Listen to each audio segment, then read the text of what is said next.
His small house was quiet, except for the heavy rain hitting the windows.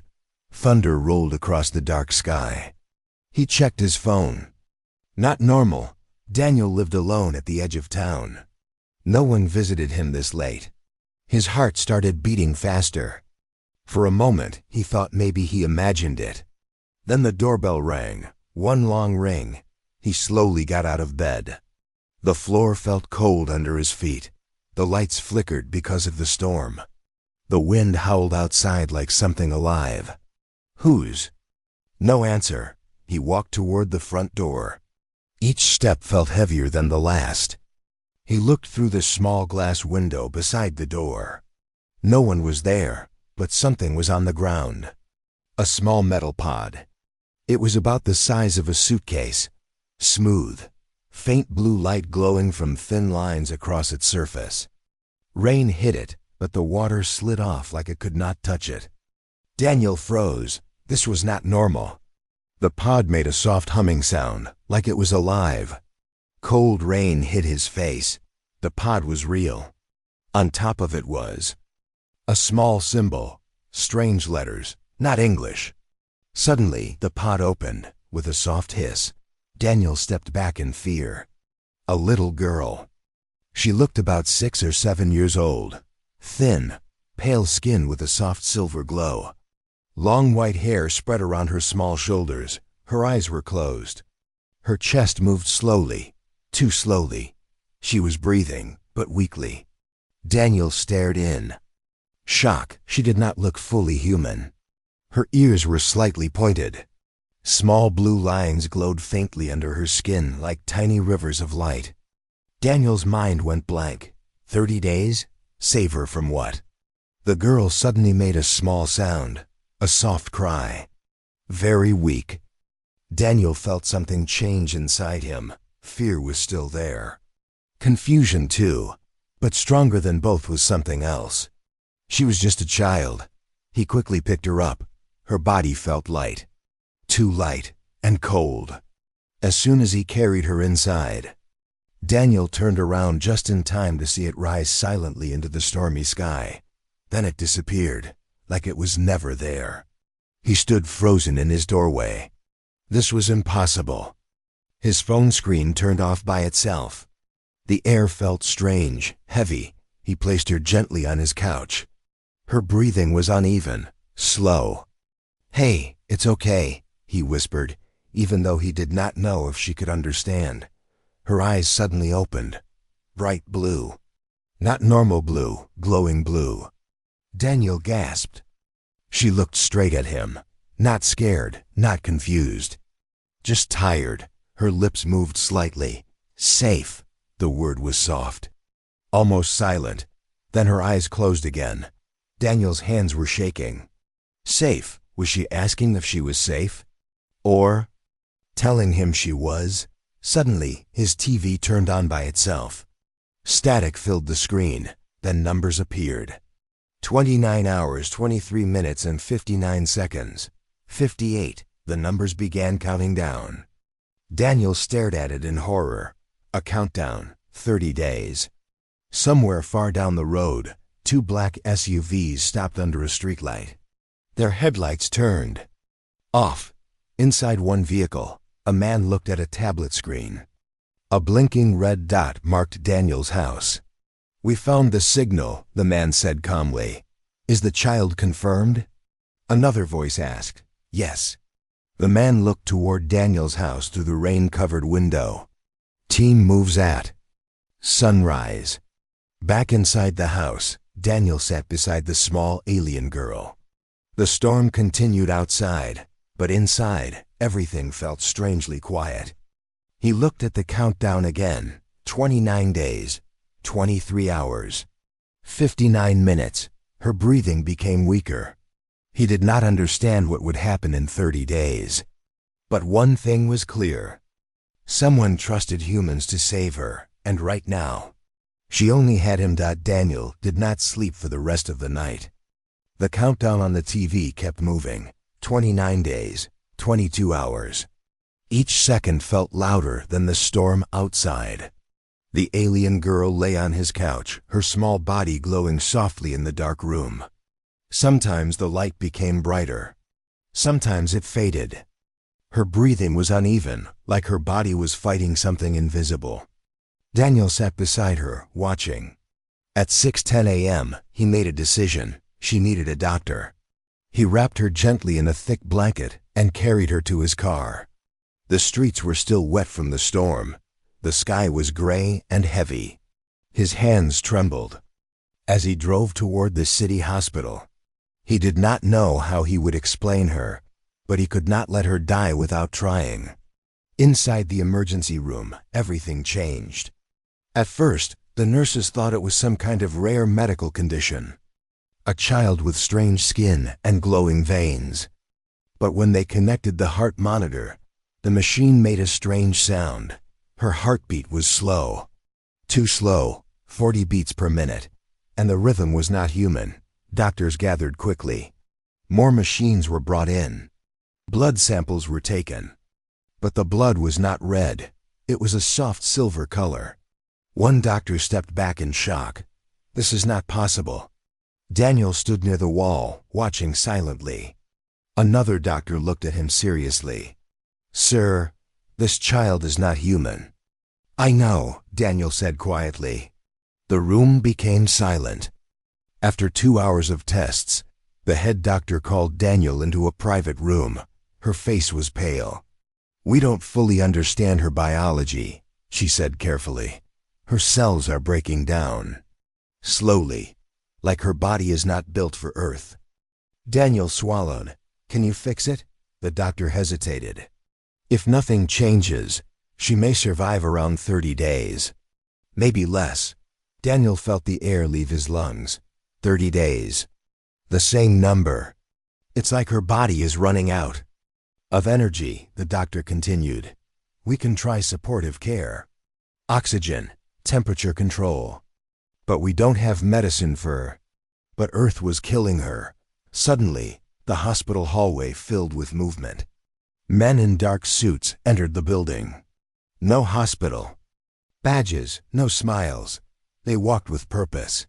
Within minutes, 2 of them entered the doctor's office. "We'll take the child from here," one man said firmly. Daniel stood up immediately. "No. That child is not your responsibility." "She is now," Daniel replied. The agent's eyes became cold. "You don't understand what you're involved in."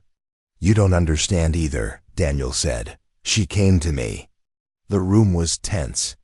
The heart monitor in the next room suddenly beeped loudly. Fast, then slow, then fast again. Everyone rushed back. The lights in the hospital room flickered. Machines malfunctioned. Black. The agent stepped back in fear. Her eyes opened again. Bright blue light filled the room. She looked directly at Daniel, not at the doctors, not at the agents. At him, her small hand lifted weakly. Daniel walked forward without thinking. He held her hand. Her skin felt warmer now. The glowing lines. A single tear rolled down from the corner of her eye. The power in the hospital wing shut down. Emergency lights turned on. When normal power returned a few seconds later, something had changed. The government agents' communication devices were dead, their screens blank. The metal cart on her chest blinked again. 28 days, 18 hours, the countdown had updated. The head doctor looked at Daniel with fear and confusion. Every time her energy spikes, electronics fail. One agent stepped closer. "We cannot allow this to continue." Daniel stood protectively. "She's dying." The agent stared at the small girl for a long moment. Then he spoke quietly into his earpiece. "Confirm orbital scan, now." Daniel did not hear the reply. But far above Earth, something moved. In orbit, hidden behind clouds and satellites, a massive shadow shifted, watching. Back in the hospital room, the alien girl's breathing became weak again. "Is there anything that can help her?" The doctor hesitated. "There might be one option. Experimental, risky. We don't know how her body will react." Daniel did not hesitate. "Do it," Outside the hospital window, dark clouds slowly parted. For just a moment, something metallic flashed high in the sky, and then it was gone. The countdown continued. 28 days, and now. The whole world was starting to notice. Asterisk, the experimental treatment did not cure her, but it helped. For now, the doctors placed the alien girl inside a special temperature-controlled room. The air was carefully filtered. Machines monitored her heart, her breathing, and the strange silver flow inside her veins. Her condition was still critical. 27 days left. The government agents no longer tried to forcefully take her. Instead, they watched, quietly. Cameras were placed around the hospital. Security increased. Official reports called her an unidentified biological anomaly. But everyone knew the truth. She was not from Earth. Daniel stayed beside her every day. He barely went home. He barely slept. He sat near her bed and spoke softly. Even when she did not respond, he told her simple things. About rain, about trees, about how humans drink coffee in the morning and complain about work. He did not know if she understood, but sometimes, when he talked, her heartbeat became a little stronger. On the 4th day in the hospital, something changed. At exactly 3:03 a.m., every satellite above North America received the same signal. A repeating pulse. Not random. Natural. It came from deep space. And it was getting stronger. Scientists across the world detected it. Radio telescopes turned toward the sky. Military systems activated quietly. The signal matched the energy pattern of the metal card attached to the alien girl. It was connected to her. Inside the hospital room, the lights dimmed again. Her eyes slowly opened. Blue light filled the room, but this time it was calmer. Daniel leaned forward. "It's okay," he said gently. "You're safe." She looked at him carefully, studying his face. Her lips moved slowly. "Daniel," he froze. "You know my name?" She blinked once. "Learning." Her voice was still weak, but clearer. "You can understand me?" He asked softly. She nodded slightly. Then she whispered something in her own language. The sound was soft, like music mixed with static. Daniel did not understand the words, but he felt their meaning. Sadness. Loss. Far away, in a government control room. Experts translated fragments of the signal from space. The repeating pulse slowly formed patterns, symbols, then images. A dying planet, dark skies, crumbling cities, thousands of small pods launching into space. One of them was hers. Back in the hospital, she looked up at Daniel again. "Home, gone." Daniel's chest tightened. "Your planet?" She nodded weakly. "Air, poison, light, fading." Her breathing became heavier. The machines beeped faster. "Why send you here?" Daniel asked gently. She struggled to form the words. "Humans, protect small ones." The room fell silent. Daniel swallowed. "They trusted us?" "Yes." Tears formed in his eyes. She had not been abandoned. She had been sent to the one species in the galaxy known for protecting children, even if they were not their own. Suddenly, alarms sounded in the hallway. One of the agents rushed into the room. "We have visual confirmation," he said sharply. "Object in low orbit, massive size." The head doctor looked confused. "What kind of object?" The agent hesitated. "Not human." Daniel felt cold. Above Earth, hidden beyond the clouds, a large triangular ship moved slowly into clearer view. It did not attack. It did not fire weapons. It simply waited. Watching. The signal grew stronger. Inside the hospital, every electronic screen flickered at the same time. The metal card on her chest projected a small hologram above her body. A symbol appeared. Then English words formed slowly. "Return the child." The agent's face hardened. "We knew this would happen." Daniel stepped closer to her bed. "She's too weak to travel." The hologram changed. Failure to return will result in correction. Correction? The doctor whispered. The alien girl looked frightened for the first time. She grabbed Daniel's hand tightly. Not safe, she whispered. For who? He asked. Earth. The room felt smaller. He looked at her fragile body.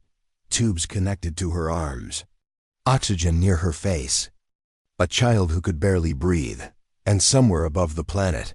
If we refuse, we risk war. If we give her back, Daniel replied, she dies alone. Silence filled the room.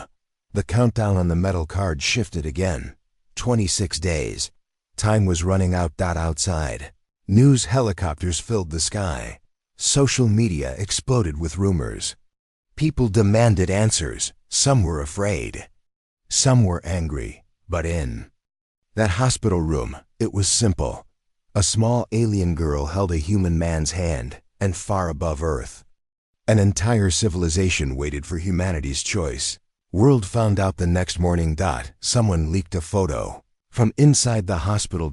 It showed the small alien girl lying in her hospital bed, silver light glowing under her skin. Daniel was sitting beside her, holding her hand. Within hours, the image was everywhere. News channels called her the alien child. Some called her a threat. Some called her a miracle. Protests began outside the hospital. Some people shouted, "Send her back." Others held signs that said, "Protect the child." Inside the hospital, security doubled. The government agents stopped pretending to be calm. "She cannot stay here," one agent told Daniel. "The ship in orbit is increasing energy output. Our systems show weapon-level power." Daniel looked at the girl. Machines beeped more often. Doctors whispered in worried voices. "We need to move her," the head doctor said quietly. "This building is not secure anymore." Daniel felt the pressure building around him. Cameras, soldiers, politicians arguing. On television. But when he looked at her face, everything became simple again. She was just a child. That night, something unexpected happened. The alien ship in orbit sent another pulse. This time, every power grid across the city flickered. Traffic lights shut down. Airplanes changed course. Military radar glitched. And in the hospital room, the machines around her suddenly turned off. The lights went black. Emergency alarms screamed. Daniel heard shouting in the hallway. The agents ran in. "She's reacting to the signal." A scientist yelled. The metal card on her chest projected another hologram. "Final warning." Daniel's heart pounded. The alien girl's eyes opened suddenly. They were brighter than ever. She gasped for air. "They coming? Who?" Daniel asked desperately. "Hunters."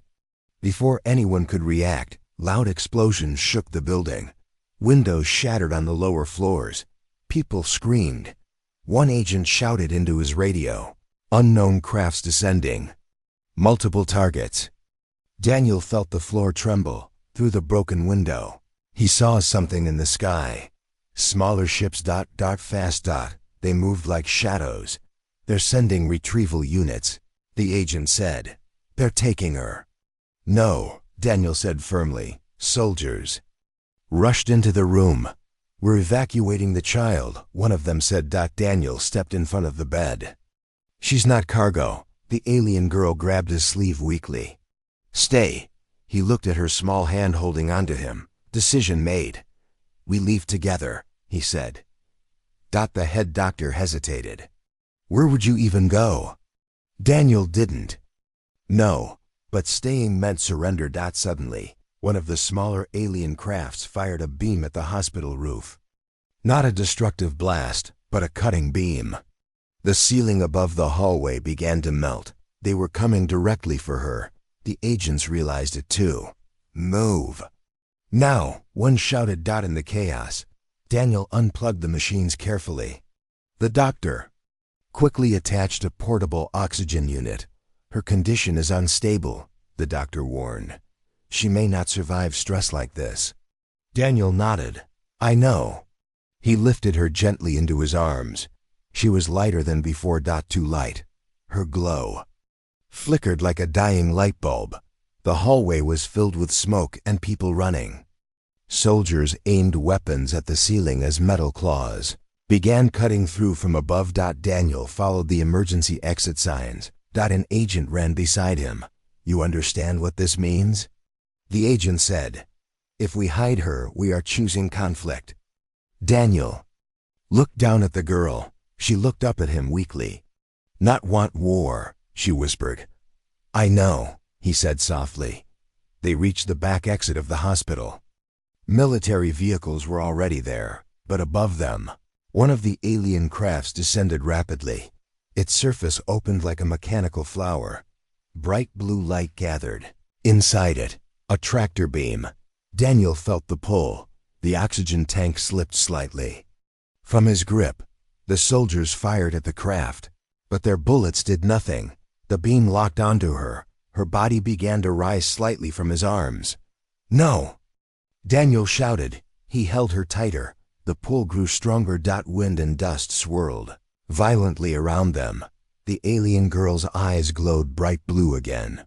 For a moment, everything froze. The beam flickered. Then shut off. The alien craft paused. Inside Daniel's arms, she whispered something in her own language. The smaller ship suddenly jerked backward. As if pushed by an invisible force. It retreated into the sky. The other ships followed, within seconds. The sky was empty again. Only smoke and broken glass remained. Daniel fell to his knees, still holding her. She was unconscious. Her glow was almost gone. The countdown blinked again. 24 days. The agent stood beside him, staring at the sky. "This just changed everything," he said quietly. Daniel looked down at her fragile face. "No," he replied. "It was already changed the moment she knocked on my door." The attack on the hospital changed the world. Now there was no doubt. The alien ship in orbit was real. The smaller crafts were real. And the alien girl was the center of it all. Daniel and the girl were moved to a secure underground research facility far from the city. The location was secret. Only a few trusted doctors and scientists were allowed inside.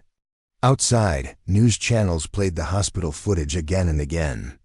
They saw Daniel holding the glowing child. Public opinion began to shift. She was not attacking. She was being hunted. Inside the underground facility, her condition grew worse. 23 days. Her breathing was weaker. They worked day and night without rest. "Her cells are rejecting Earth's atmosphere slowly," she explained, "but not completely. So we give her energy?"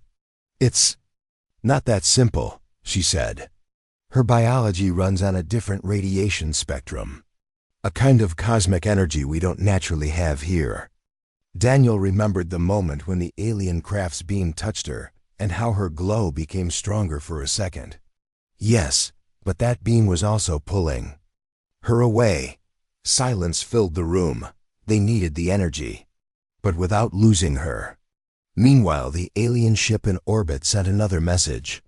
This time, the message was visible on screens worldwide. "Return the child. This is final." Panic spread across governments. Military forces prepared defense systems. Satellites locked onto the massive ship above Earth. But something else was happening too. Online, a new message began trending. #SaveTheAlienGirl. Millions of people shared it. Parents posted photos of their children with the message, "Every child deserves protection." Teachers held moments of silence in classrooms. Doctors volunteered their research. Engineers offered help. Humanity was watching. And many were choosing compassion. Inside the facility, Daniel sat beside her again. She looked smaller now, fragile, her eyes opened slowly. "Daniel," she whispered. "Line here," he said softly. "They angry," she said. "Because we didn't return you." She nodded slightly. "They fear humans." Daniel frowned. "Why?" She looked at him carefully. "Humans protect." even when afraid. He did not know whether to feel proud or worried. Suddenly, alarms sounded in the control room. The alien ship was charging energy again. But this time, it wasn't aiming weapons at cities. It's the same radiation type her cells need. Daniel's eyes widened. They're trying to heal her? Or power her enough to retrieve her, the agent said coldly. The facility shook slightly as the energy pulse reached the ground above them. Her silver veins lit up brighter than ever before. Her heart rate increased. Her breathing stabilized. For the first time in days, she looked stronger. But then the floor began to vibrate more violently. The beam was intensifying. If it continues at this level, it could overload the facility. Someone shouted. The alien girl grabbed Daniel's hand tightly. "Hurts," she whispered. The energy that healed her was also overwhelming her. Dr. Morris made a fast decision. "We redirect the beam," she said. "We build a stabilizer." "A filter." "In hours?" the agent asked. "In minutes," she replied. Engineers rushed to connect equipment. They used satellite dishes, power converters, anything that could control the alien energy. The beam above shifted slightly as humans interfered.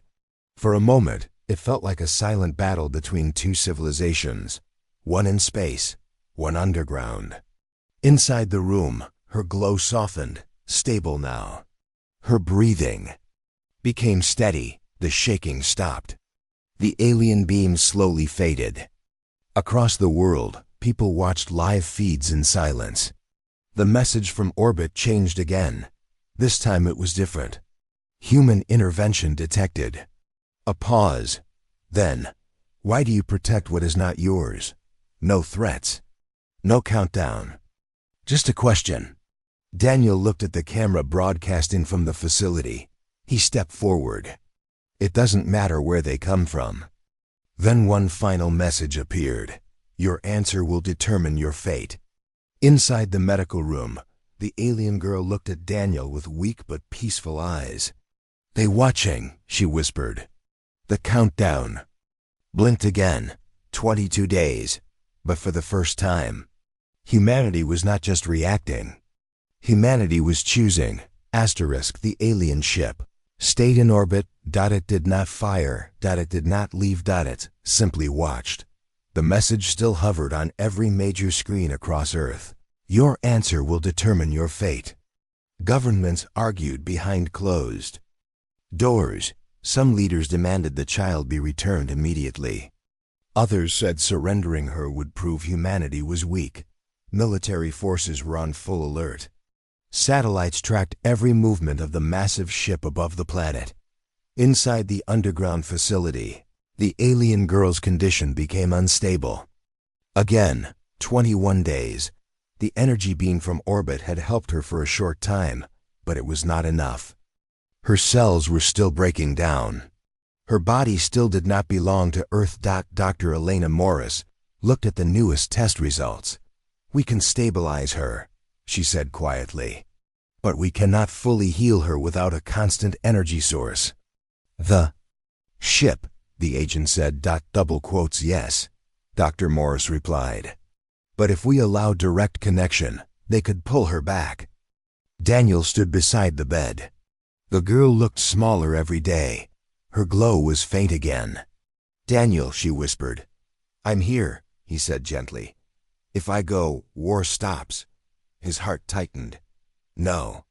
She looked at him with soft blue eyes. "I don't want Earth hurt." Daniel leaned closer. "And I don't want you to die."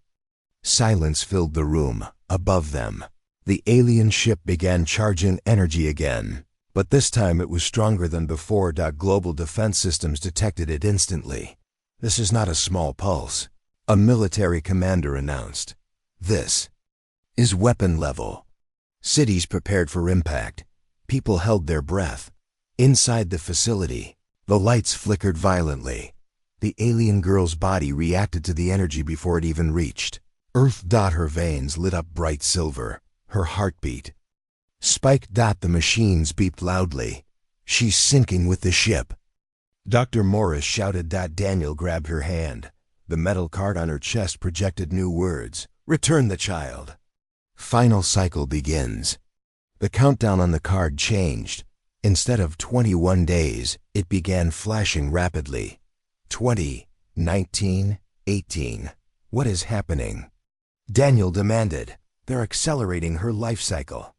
Dr. Morris said, if they retrieve her now, she might survive. If not, she didn't finish the sentence.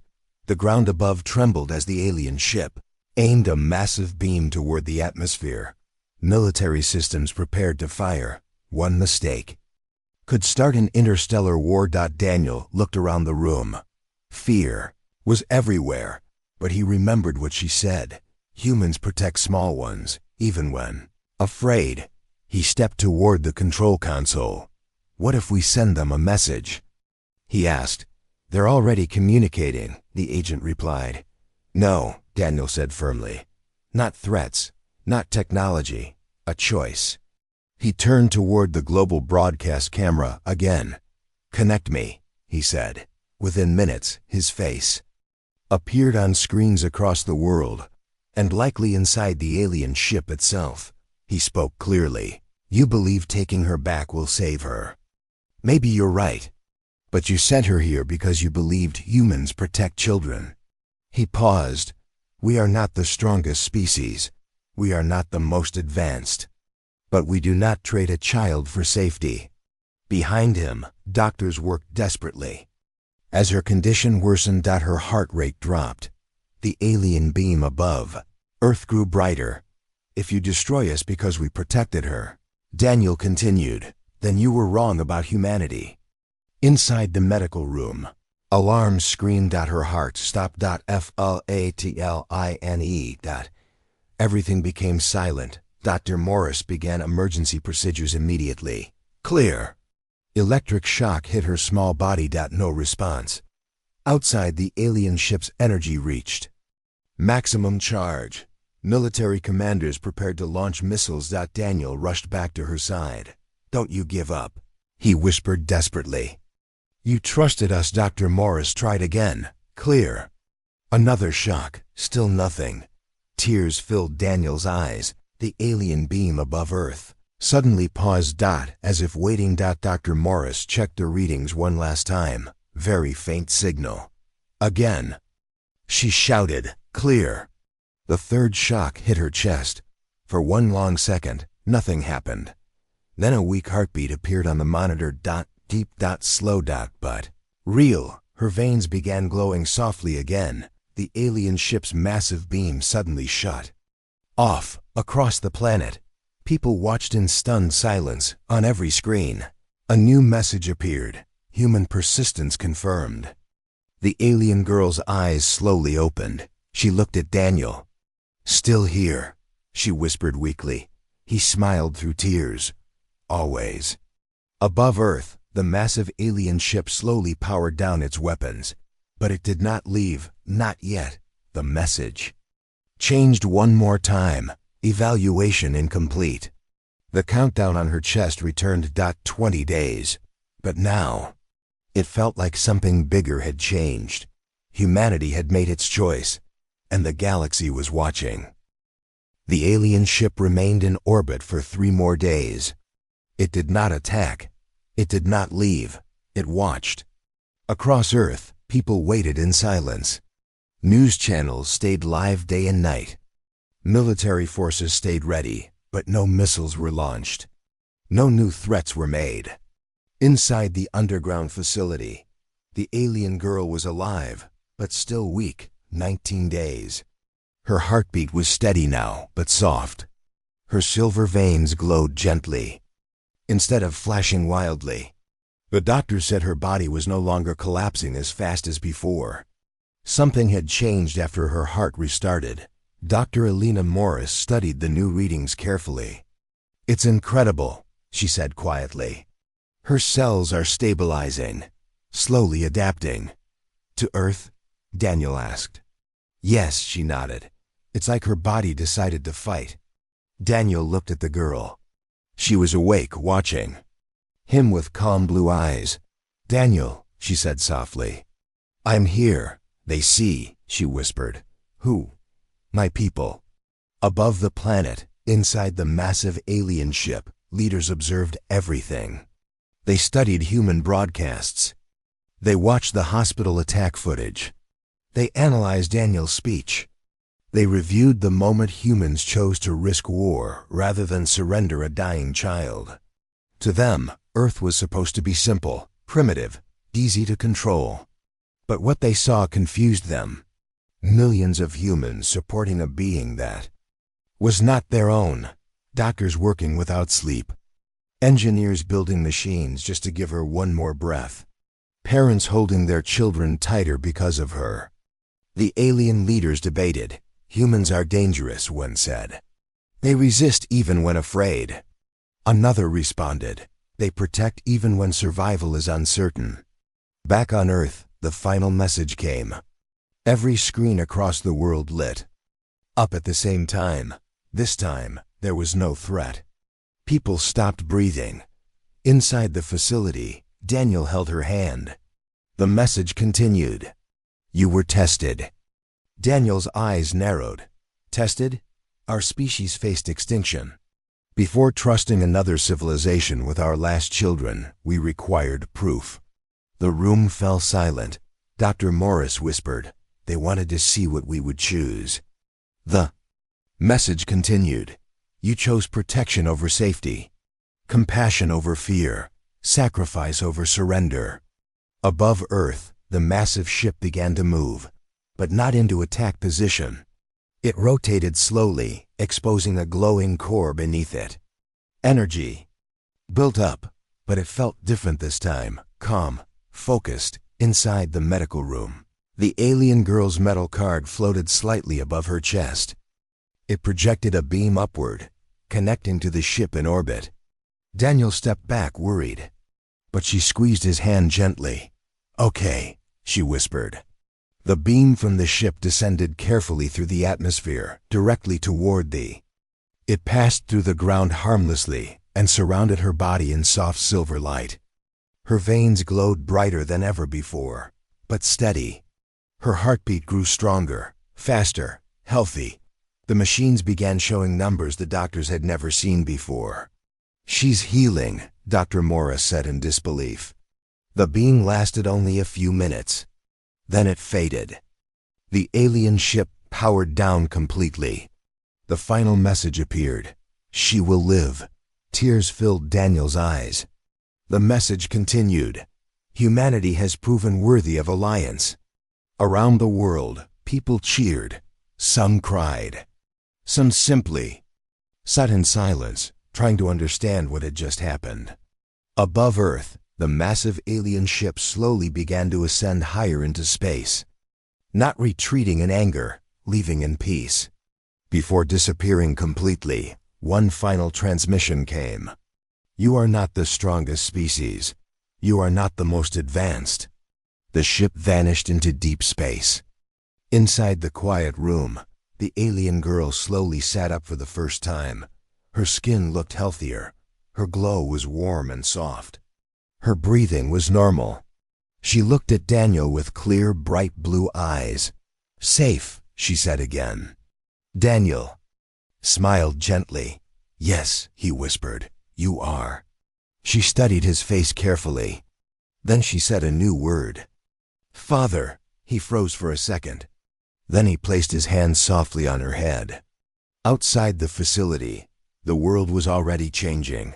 Nations began discussing open contact. Scientists prepared for new knowledge. Humanity had taken its first step into something bigger than itself. But inside that small room, it was simple. One human. One alien child. Both alive. The countdown on her metal card disappeared completely. There was no more timer. No more deadline. Just a future. And across the galaxy, a powerful truth had been recorded. Humanity was not feared because of its weapons. Humanity was respected because of its heart.